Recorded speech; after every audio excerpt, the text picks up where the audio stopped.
بسم اللہ الرحمن الرحیم۔ فرعون کی بیوی حضرت آسیہ کا واقعہ۔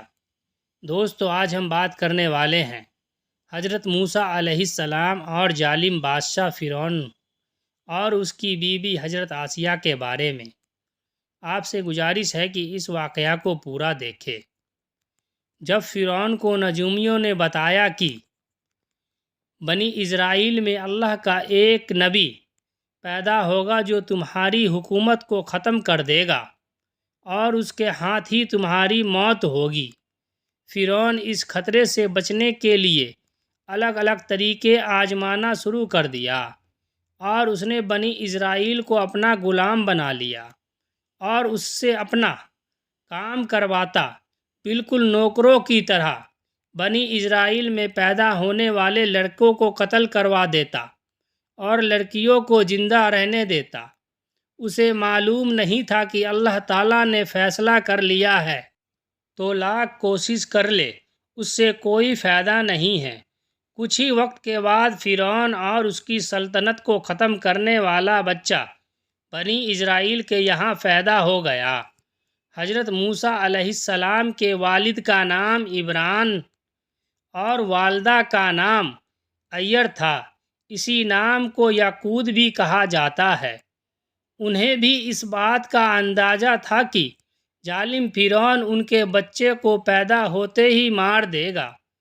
حضرت موسیٰ علیہ السلام کی ماں کو اللہ کی طرف سے وحی آ گئی کہ بچے کو اپنے پاس رکھنا اور اسے دودھ پلانا، لیکن جب اس کی جان کو خطرہ لگے تو اسے دریا میں ڈال دینا اور ڈرنا نہیں۔ کچھ وقت کے بعد پھر اللہ تعالیٰ کی طرف سے حکم ہوا کہ اس بچے کو ایک صندوق میں رکھو اور دریا میں ڈال دو، پھر دریا اسے کنارے پر ڈال دے گا، پھر اس صندوق کو میرا اور تمہارا دشمن فرعون کھولے گا۔ حضرت موسیٰ کی والدہ اللہ کے حکم کے مطابق حضرت موسیٰ علیہ السلام کو ایک صندوق میں رکھ کر دریا میں ڈال دیتی ہے۔ جب بچے والا صندوق دریا سے بہتا ہوا فرعون کے محل کے پاس جا کر پہنچتا ہے تو فرعون کی بیٹی اور اس کے غلام صندوق کو دیکھ کر حیران ہو گئے اور اس کے بعد انہوں نے اس صندوق کو دریا سے نکالا اور ملکہ آسیہ جو فرعون کی بیوی تھی اس کے حوالے کر دیا۔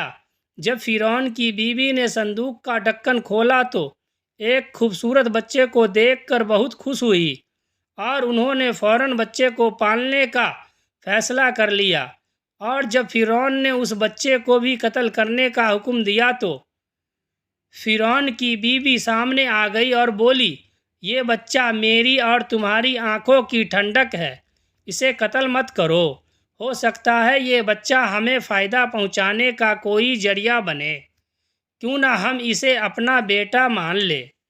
جیسا کہ قرآن شریف میں اللہ تعالیٰ نے فرمایا ہے، جس کا مطلب ہے فرعون نے کہا مجھے اس کی ضرورت نہیں، لیکن میں اسے چھوڑ رہا ہوں کہ ہو سکتا ہے یہ بچہ تمہاری آنکھوں کی ٹھنڈک بن جائے۔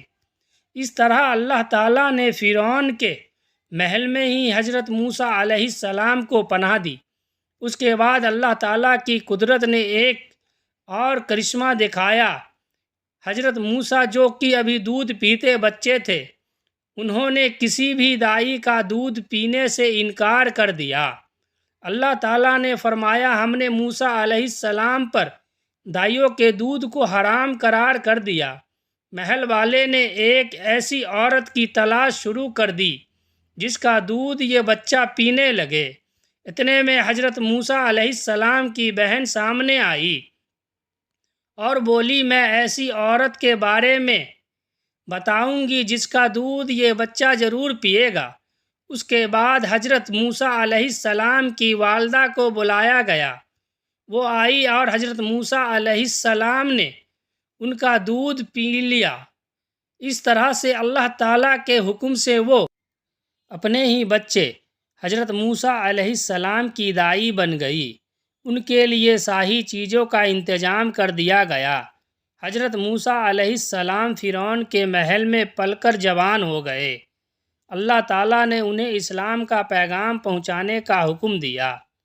کچھ وقت کے بعد جب حضرت موسیٰ علیہ السلام نے اپنے نبی ہونے کا اعلان کیا، جس کے بعد فرعون حضرت موسیٰ علیہ السلام کا کھلا دشمن بن گیا، اور فرعون کے جادوگروں اور اس کے سپاہیوں کو حضرت موسیٰ علیہ السلام نے اپنے عصا یعنی لاٹھی سے شکست دی تو وہ لوگ فوراً حضرت موسیٰ علیہ السلام پر ایمان لے آئے، اور حضرت آسیہ بھی حضرت موسیٰ علیہ السلام پر ایمان لائی، لیکن وہ لوگ فرعون کے ظلم سے اچھی طرح واقف تھے، اس لیے ان لوگوں نے اس بات کا کسی سے ذکر نہیں کیا۔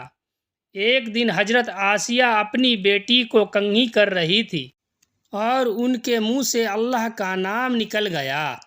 حضرت آسیہ کے منہ سے نکلا الفاظ یہ تھا کہ برباد ہو جو اس اللہ کا انکار کرتا ہے جو میرا فرعون کا رب ہے۔